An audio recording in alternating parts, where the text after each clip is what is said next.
All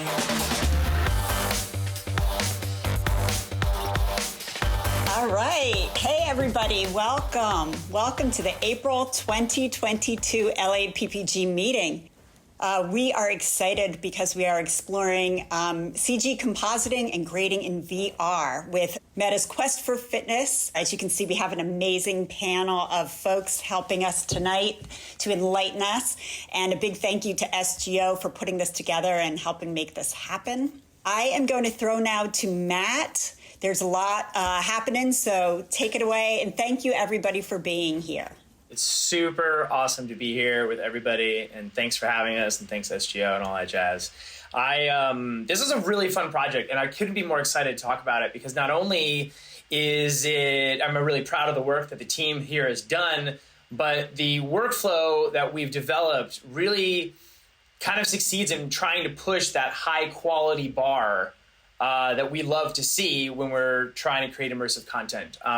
By grading in a headset, by using Mistika, by using an ASUS Workflow, we are really able to work in a way that many folks who do 2D traditional work are used to, but us in the immersive world are not. So let's just talk a little bit about what this is. Meta approached us. They wanted to do like a short 5-minute workout series because workout in VR is very cool. Gets you up, gets you active. We're all about trying to lead a healthier lifestyle. But of course, you know, we had one day to shoot, 4 talent in very different locations. And that was very challenging because it's like, how can you go to the mountains and the beach and, to an urban environment or a forest all in a single day and mount up a whole production? It's impossible. And so Alex, Pearce, and I were talking, and we were like, this is what virtual production was made for. This is a great opportunity to film our talent on a green screen stage and embrace being in a virtual environment and decide, hey, why don't we go to pretty cool places like on top of a mountain or a really cool forest or Venice Beach, which we love, but usually is kind of filled with a bunch of like interesting folk.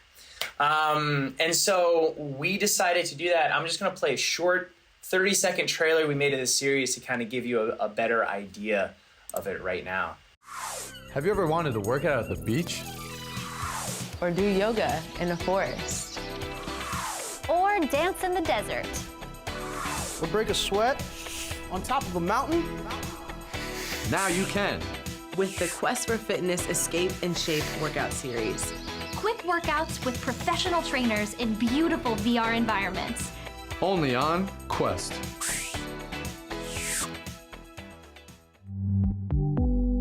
So I knew that because we could capture this on a green screen stage, we used the Blackmagic 12K, we could get very beautiful dynamic range and color depth. Because we had CG environments, we were going to have all the information we could want. And that is why we kind of invented this workflow. So I'm going to kick it over to Alex, who's going to talk about a little bit the CG environment workflow, since he was our point person here at Lightsail about that. I just want to show you guys a few behind-the-scenes photos first. So basically, all the environments, everything in the background is CG. So these, for instance, in this area, this is all these trees, the backgrounds, everything on the ground. This is all CG. We filmed the actors on the green screen. This sort of gives you an idea of what we could see on set. So this is using virtual production technology. We actually did, I know there's someone already asking about Unreal and virtual production, so I do want to answer this real quick. We actually did do virtual production for on-set shooting, but we rendered everything offline using Blender, partially because it's 360. It's hard to, you can't really get great quality out of Unreal yet in 360. So, but yeah, so this is all shot in one day. We shot, 4 different actors, 4 different settings. There's Matt being a director. I'm sure I've got some of him pointing somewhere, as directors do.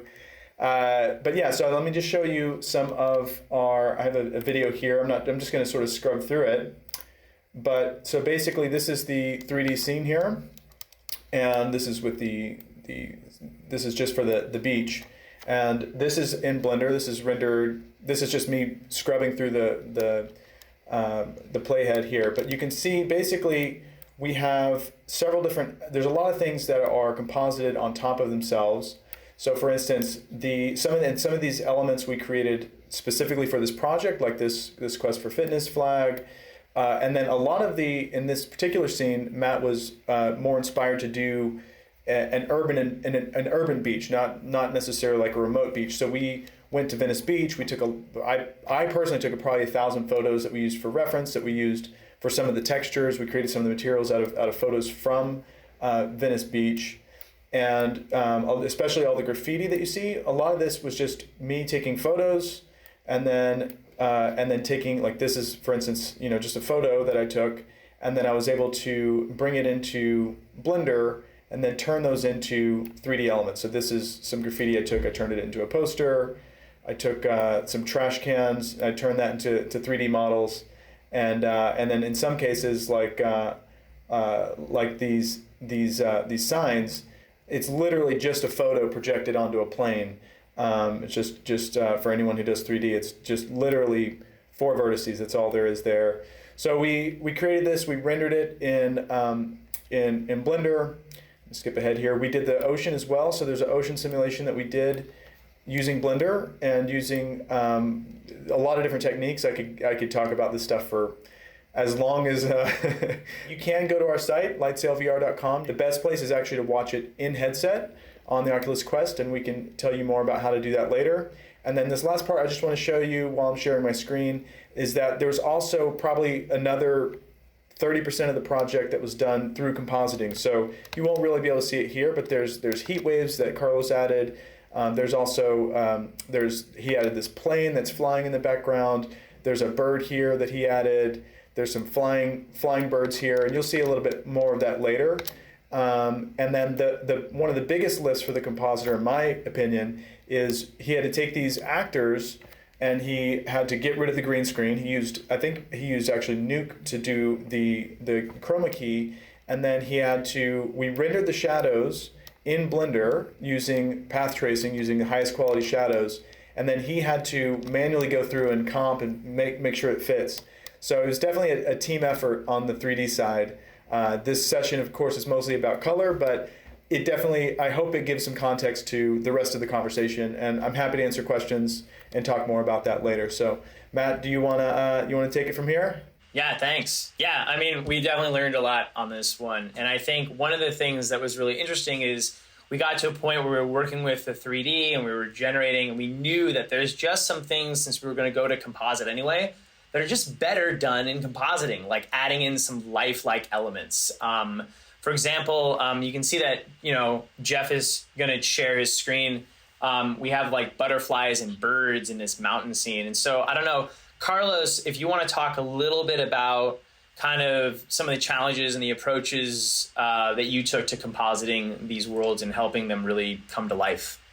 Yeah, thanks, Matt. On the compositing side, there was a big effort that we had to do with the size of the format that we were working on.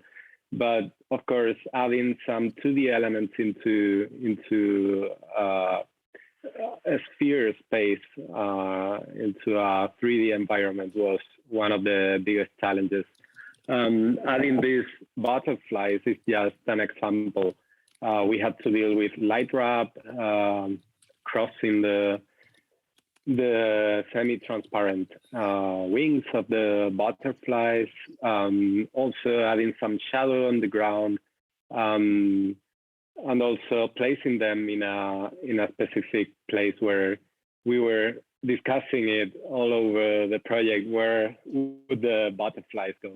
And also on this specific video on the mountain, we added also some birds flying in the distance. And yeah, basically that was it.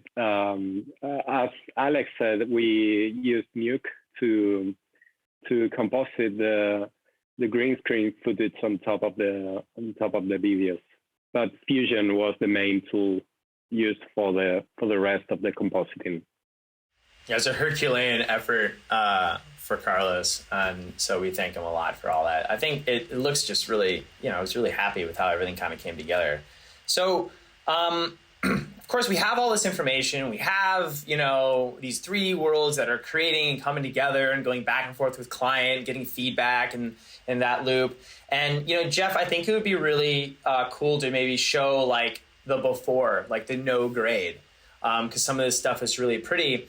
Because one of the challenges that I think we all face, if anyone's worked in immersive before, is your delivery mechanism is a headset. So you could have the most wonderful OLED monitor in the world set up and calibrated, but that's not what the end users is seeing. That's not how we're going to perceive it, because it's a different experience inside a headset. The way that light works, the way darks work, the way things feel color-wise as a headset. Uniquely, also at this current time, the Oculus video player on the Meta Quest 2 headset is in Rec 2020 color space, which means even if you're grading on a Rec 709 monitor, it's not going to look the same when you pop it in a headset. It's a different color space. So we had some interesting challenges to solve, because I was adamant about saying, hey, Jeff, we're going to really want to grade this in headset as our reference monitor, because that's the only way that we're going to really be able to dial it in. And also, I'm just going to point out that Jeff is based in Brooklyn and I'm in Los Angeles. And so we kind of put together a really interesting cross-country workflow. And we use something called NDI, which is, I don't know how many people are familiar with it, but NDI is like SDI, but over the network. And it's a really interesting and amazing protocol that allows us to sling video with extremely low latency over any network connection. And when NDI.5 came out, they came out with something called NDI Bridge, which allows us to take what used to be just an intranet local connection that we were already kind of using internally and use it over the web. And this was a huge game changer, because I had built an app called VR.NDI that takes any NDI signal and puts it into a headset, unwraps it, creates the VR, right? And we now could do that across country. And so I use NDI Bridge to connect up to Jeff here, and I'm hoping this is just gonna jump on and work. Cool. Successfully connected. And now I can see what Jeff is scrubbing through. So super cool. Then I have this app called VR.NDI, and I'm just gonna launch the settings here. And all I need to do here is I would select what my source is, and then today we're just going to do it a 2K resolution, which is low, but still very color accurate. And really, that's what we're about today. And we want to keep the latency a little bit low. So when I built this app, we can do 360. We can do monoscopic, stereoscopic. We can do 180. It handles all the flavors of immersive content. And you can see right now, as Jeff, if you want to like scrub your timeline, I think you're in the forest scene. I'm able to use my mouse to click and drag and interact with this much like I would a video on YouTube. However, we want to talk about headsets. And I think this is, for me, the coolest part.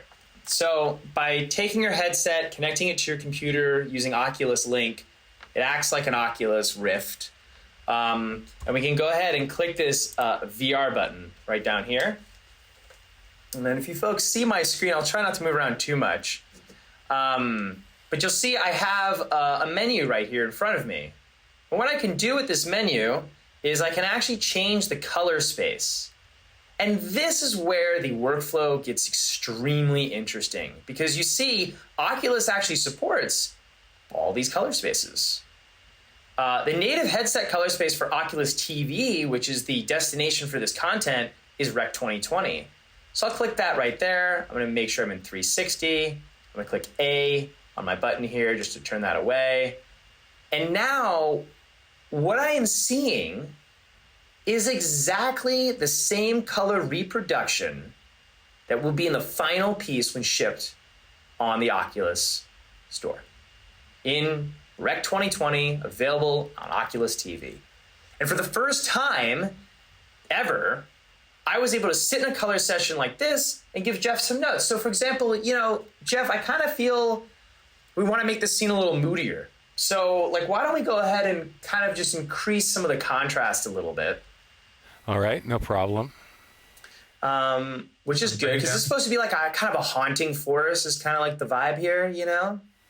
So I'm bringing down the gamma, I'm bringing up the gain, and then I'm just going to bring down my soft click pivot a little bit to get that detail back. And I'm also just going to add like a bunch of saturation here. It's just we're feeling nice and good. Yeah, I want to make sure we don't lose the greenery of our plants. You know, I really want it to feel lush. All right, so I'm going to do another node, well, another vector, and what I'm going to do is I'm going to increase the greenery.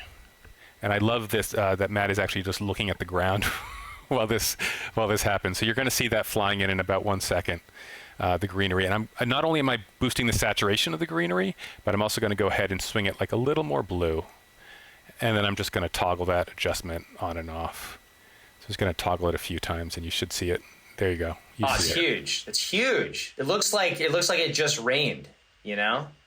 That's great. All right. I want to see if we can make these shafts a little more golden. All right. No problem. So I'm going to do a targeted adjustment here. I'm going to go into the bands of Mistika. And what I'm going to do is I'm going to start well, what's really cool is I have, and I'll show you this later, I've got mats from Carlos from the green screen. Oh, you can see it. You can see it now. So I have this mat, which came from, I think, Nuke, actually. But I can use this to make sure that she doesn't get golden. So outside, on the outside of that, I'm just going to start to golden up these highlights here. And you can see it get nice and gold. But what's very cool is it's actually not hitting her face. So I'm going to do it before, and then I'm just going to do an after. It's pretty fast, not too much of a delay. And the only adjustment I'm going to make is I want to keep this from going into the shadow. So I'm going to raise the black point of my bands control. So we're really just hitting, yeah, okay. So now it's not really hitting the forest floor so much. It's really just hitting those lights up there. Yeah, sure. So that's a before, and then that's an after. Yeah, it's great. And like, it's so nice to sit in a headset, which by the way is a perfect grading environment because there's no distractions. I don't need like a 50% gray wall with the expensive lighting and all that stuff. Like I'm in a perfect grading environment here. So this is pretty great. Nice job. All you need is a mini fridge with Pellegrino in it. I do miss the snacks of grading remotely. What NDI does is it just sends whatever video raster size you throw at it. And so when we're doing stereoscopic stuff, we'll send like a 2K by 2K top bottom format. Or if we're working in 180-degree VR, we might send a 4K side by side. And then the VR.NDI app has those settings where what we can do, I hit this button here and I can actually change my stereoscopic. I can go to over under, which of course now looks really messed up because this isn't over under. But I also have side-by-side support as well. And so that I think is pretty huge. Absolutely. So the ASUS workflow is pretty cool. Since we were using so many different apps, we definitely wanted ASUS to be that kind of Rosetta Stone that was keeping us all looking at the same way. So basically, I think Alex, we didn't start the ASUS train until the Blender scene was done. So Alex gave sRGB, Gamma 2.2, or maybe linear plates, I don't remember, to Carlos. Carlos brought that into ASUS CG, which is AP1 primaries, linear. And then Matt, did you debayer the Blackmagic directly to ASUS AP1? Yes. Maybe you did. Yes, you did. So the idea is we're going to Rec 2020, which is a wide color space. So we definitely want to always be going from bigger to smaller and never the other way around. We kind of did that for Blender, but for the camera and for the comp elements, we definitely were in ASUS AP1. And so what I have is exactly that, is basically these plates. Which, you might recognize this as linear. So one thing that's very cool, and so like if anyone, I am sharing my screen, right? Yes, you can see my screen. Okay. If you know Mistika, you've got your shot right here. Then you've got your unicolor node, which is basically going to be taking it from ASUS AP1 linear into ASUS CCT, which is appropriate for grading. And then the ODT is gone. The ODT is what takes you into Rec 709. You might say, well, why is it gone? Actually, what I've done is put it on a display filter. And a display filter is a way in Mistika of putting an effect just on the output. And this is super duper handy for this specific workflow because basically I can say, hey, live stream, that's my SDI out.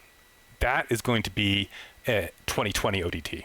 So everything that's being sent to my Flanders monitor, which is in 2020, looks correct, and everything that's being sent to Matt via NDI over the internet is also 2020, and that's why he on his end is able to view the stream in 2020. Now, what's very cool here is I actually have a Rec 709 on the GUI. So the GUI being this right here. So if I didn't have this on the GUI, if I just had Rec 2020 on the GUI, you'd see this is green and desaturated, whereas this is proper. This being a cast of what my headset is seeing, 2020. So this is definitely very cool to be able to just kind of route different ODTs, ASUS ODTs. So if you wanted to see, if I turned off the ODT, so now there's no ODT, I go ahead and look at the original image. This is an AP1 linear plate. So that, so that absolutely is the workflow that we have right there.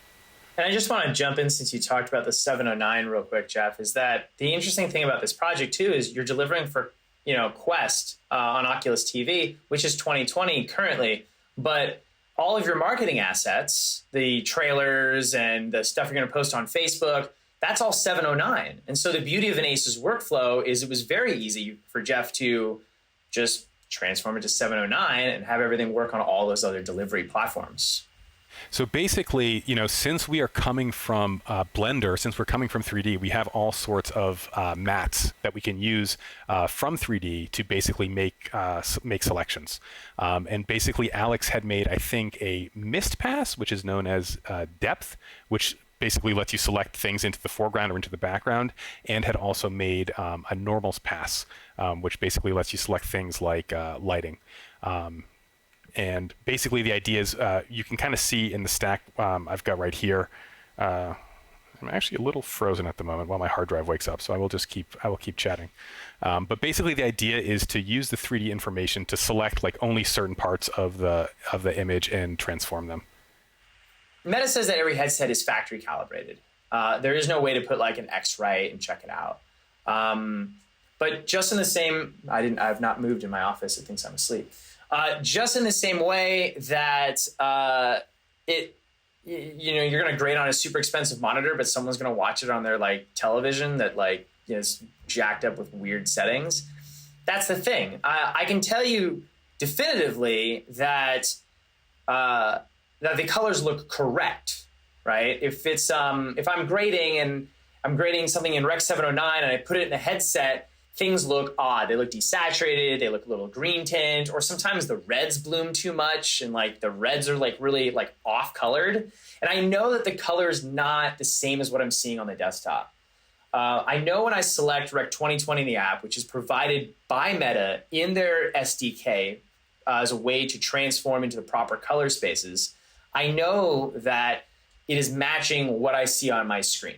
And it's matching, like, I know if I'm going to send that signal and we're viewing it Rec 709 with an ODT, and then I look at it with 2020, the reds feel the same, the blues feel the same, the colors feel the same, the contrast feels the same. And so I can't tell you like definitively is it super calibrated, but I know that it is creatively correct. And I know that, maybe there's variance among the headsets. I mean, we don't know, but I know that when people watch it, they're going to be getting the experience that creatively I want to give them. Well, it's also similar to like if things are going to go be on an iPhone, you can grade on an iPhone. I mean, it's perfect. I think in my case, there was no calibration, but I do have my Flanders monitor here, so I can definitely take the headset on and off, and compare, and that the colors are they're more or less the same. This is the normals pass that I was talking about right now. So this is like crazy Sega Beach. This is basically giving Mistika lighting information for the scene, and then we also have depth information here. This is called a Mispass. This is giving depth information. So we're going to use this to actually relight this scene. So what we're seeing now, this is actually the completed grade for the beach scene. This is actually what you'll see if you go on and watch Quest for Fitness. So let's just pretend that for some reason we get a direction that we want to make this look like Magic Hour. So we're going to use a combination of the grading tools and these mats to kind of transform time of day here. Now, the first thing that I think of when I think of Magic Hour, I think, okay, this is a little bit too bright. Now, again, we have this mat of our trainer, so we're going to take advantage of that. So let's flip to the outside. In Mistika, we have the ability to grade inside and outside of mats. And using the bands, let's just start to darken what's outside. We're going to let him be a little bit hotter than the environment. Now let's go ahead and grade him. We're now inside that matte. I'm going to use the highlights to just drop a little bit the exposure on his face. And let's just jump in and have a look. You can also in Mistika, obviously I can grade in headset as well. I'm making sure that this looks okay in headset. This is kind of like your stance when you're grading. You've got one hand, actually probably want to cut this off at some point. You're just kind of checking it in headset, you're looking around, and then you're putting it down so you can reach for the controls. And then there's certain controls, obviously, as a colorist, you have muscle memory for, like lift, gamma, gain, and certain knobs, and like mute, and et cetera, et cetera. So, so we've darkened the scene a little bit. Let's just have a look at that. That's before. That's after. Now, the other thing I think of when I think of Magic Hour is purple, blue. It's like a mix of pink and blue. So let's go ahead into our printer lights. Now, printer lights, I must say, are a great thing to use when you're grading in VR because they're digital. So you press it and you get a certain reaction and you kind of can have a feel for where they are. So right now, I'm going to put on my headset and I'm just going to go ahead and just add a point of blue. I'm going to add another point of blue.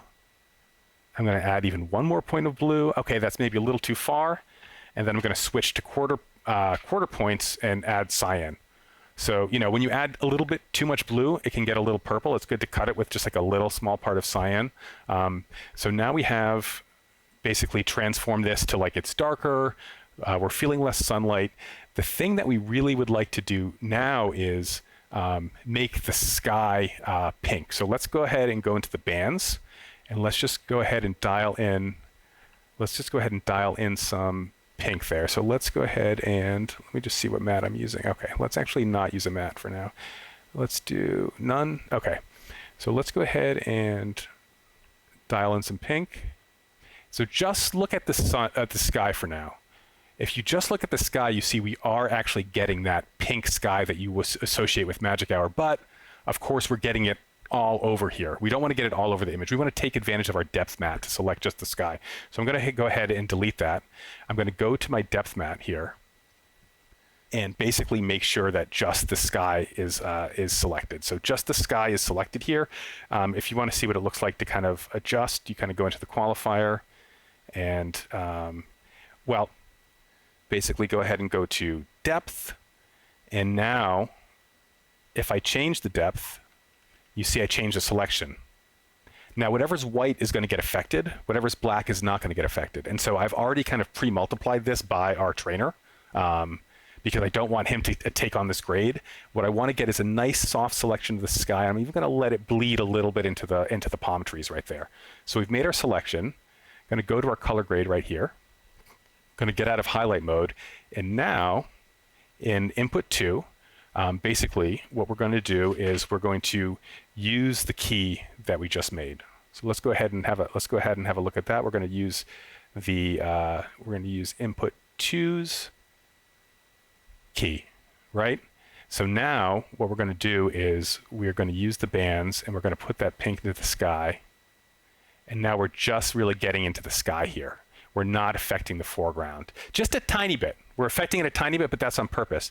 Now, the thing to keep in mind, what's actually almost, I would say, my favorite thing about these cryptomats or these depth mats utility passes is you always have, for free, another mat. Have a look.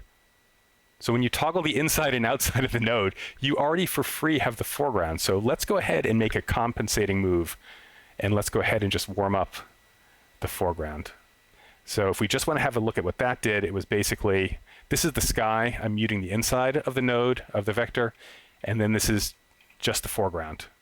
So we're making so basically we've done this radical transformation from here to here. We're going to do 2 more things.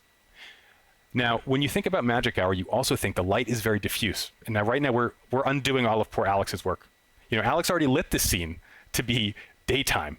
And we have these kind of shadows on the tree. So one thing we can do is we can go into our normals map. Let's go into highlight mode. Let's go into the qualifier. We're going to go to directional light. We're going to get our dropper here. And let's just go ahead and all you have to do is click on the trees. And when I click on the tree, basically that pixel is facing a certain direction from the camera. So we are now making a selection based on how light would actually fall in the scene. So let's go ahead and grab that. We've made that selection. Let's go to our new color grade node. And basically we can see we now have available to us this matte. So what are we going to do here? We're going to lift the blacks here. So let's just go ahead and lift the blacks. They're coming up, coming up, coming up. Good. All right. So what's great about this, let's mute this. So as you can see, these trees, we're undoing the shadow that Alex made. And because this is CG, there's no noise. We don't have to denoise it. So now all we really need to do is kind of color match this to the scene. So let's go ahead. It seems like maybe it's a little bit yellow. So let's just go ahead and probably that's it. That was just a little gamma up, just a little bit purple here. And just have a look. So this is before. And then that's after. So we've relit the scene to be kind of more diffuse and more magic hour-y. We've got one last normals pass right here. What we want to do is think about affecting the sand. So let's go into the qualifiers here. We also want to go into the directional light. Let's click on the sand. Now, I actually just want to kind of search around here. Yeah, I want something like this. I want something that's hitting more sand than pavement. And I think I kind of clicked on the inside of one of these craters. So it was kind of like more of a sideways facing light than like a downward facing light that we've selected. So now let's go into our color grade here. Let's turn off, let's go ahead and turn off our key. And so now we have this key that we can use for the sand. So what should we do for the sand? Let's cool it off a little bit. So I'm kind of moving a little bit towards blue, and then I'm going to add a little bit of warmth in the highlights. Yeah, something like this. So let's just go ahead and zoom in and just kind of see what we're doing here for the sand. So this is a before, this is an after. So that's much more magic hour-like, I think. And then if I just add a little bit of contrast, we're good. I can also see we got a little bit of spill for the sky. So let me just clean that up. I'm going to go back to my sky node, which is the second one. And let's just draw a shape. Let's just garbage matte this like this and just add a bunch of feathering like that. Yeah, let's add maybe just a little bit more feathering. All right, so I'm going to just have it. I think Matt's watching. He's supervising the grade. I'm going to have a look at headset, and I think this is looking pretty good. I just like maybe a little bit of sort of final touch of contrast. I'm just going to go into primary, just maybe lower the gamma a little bit, the gain a little bit. And I think that is it. And so that is our new color grade. Let me turn it off. This is what you actually see when you go, drop and give us 50 on Quest for Fitness, the actual grade that was approved by Matt in Meta. And this is a regrade that was only possible because of basically mats that Alex gave us from Blender, mats that Carlos gave us from New Confusion, and the fact that you can actually do multi-layer EXR grading in Mistika. So that's kind of the party trick is 3D mats in VR remote. Yeah, we were able to do a lot, especially on the desert scene with Allison. We did a lot of this because we wanted it to look like a very affected, almost long exposure photograph. And you can only really do that with some of the relighting tools and techniques that Jeff did here for this. So that was phenomenal. Good work, everybody. Yeah, I want to jump in here too. There's a few questions that are kind of related, and I think Jeff, this might be a good time to just chat about them. And I think it's actually, this is sort of ties into the same thing, and I think it's partially what are the advantages or benefits of using Mistika, and then another big part of it are specifically about the passes, like what passes you, because I know I rendered out a lot of passes that Carlos needed. I rendered out passes that you needed. Some passes that I thought were going to be useful weren't. Some passes that I didn't even know about, that I didn't even know they existed, you used in Mistika, and you just used a selector, and it just chose what you needed. So yeah, maybe can you just answer or just talk a little bit about that? Yeah. So I'm a Mistika colorist, so I'm using it anyway as my main color grading platform. I don't just use it for VR. I use it for all my commercial work and narrative work anyway, so it's natural for me to be in Mistika. The specific advantages are, well, one is this multi-layer EXR system, which you can kind of see that you can kind of be in the same stack and basically make selections based off of 3D space. So I'd say that's probably the hugest one. The other one was actually that display filter that I kind of showed, where you can kind of manage the color and set up your own color pipeline. Like, that is incredibly helpful. I mean, the other big thing, we didn't actually use any of those, but we could. I can do one real quick. So like if we go to mountain, it's basically the shapes, the fact that you can use planar shapes here. So if I just go into color grade, let me just throw some saturation onto here.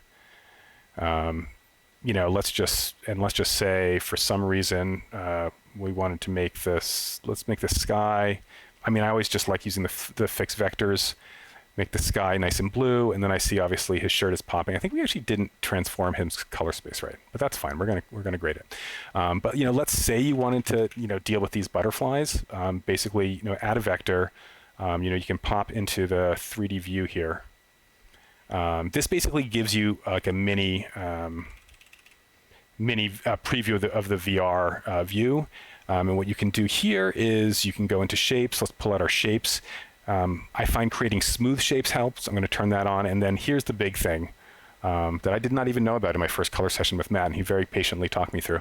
Lat long shapes, right? And so basically you can have a shape that is going to, well, that one didn't come out too good. Let me do it like this. You can basically have a shape that adheres to, that basically like adheres to the 3D environment. So let's say we're trying to tackle these butterflies, and now as you see, as I look around, you can see that the wireframe is keeping perspective, right? So you're not just making a 2D shape on a lat long, you're making a shape that is aware of the 3D perspective that you would have inside of the sphere, right? And so now that I've made that shape, I can actually just go ahead and, for instance, like shift the, make these butterflies more red. I can make them, more orange, which I think is what we actually did.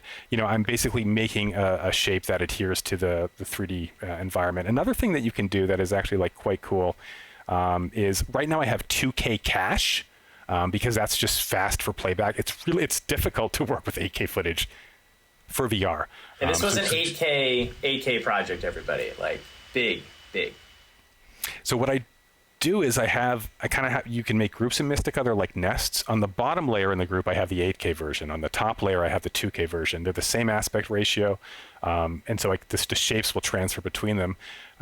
One cool thing that you can kind of do is you can change which layer is active as your group. So I'm going to go ahead and go group layers, go ahead and use, layer 2 here. And then if I jump in here, basically, now we've got the 8K footage. Now you can see my butterflies. So crisp.